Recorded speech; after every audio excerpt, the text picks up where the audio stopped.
That's that. Yo, what's up, man? It's a very beautiful morning where... Nah, man, it ain't beautiful, man. It's became dull, so... We are here, back with our second interview with Raipat Lamre. And as you can see, we are here outside the building, Prestige building, where we just had an interview.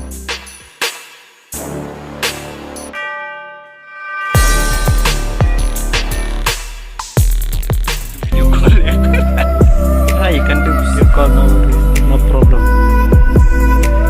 Okay, let's go, man.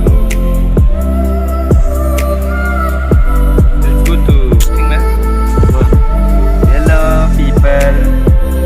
This is a swimming pool which we can swim. This one. See that very closely. This is a swimming pool which we can swim. Belai ngelawan second interview. No. Ba, dalam interview dalam tas ni. No. Namar ba kita yung result sudah.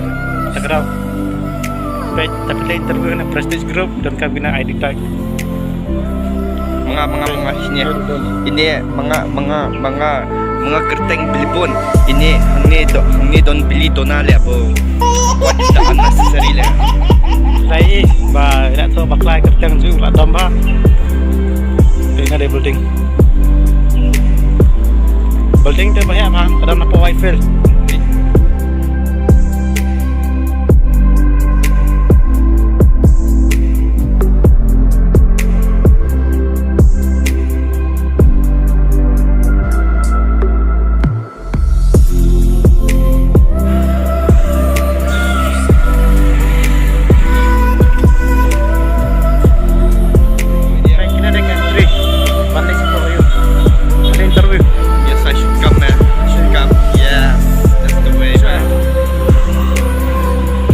Entry.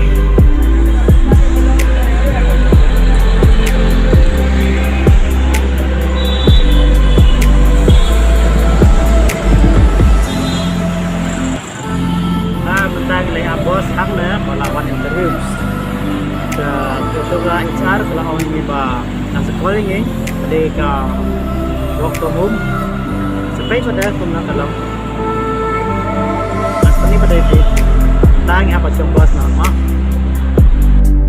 boss is coming.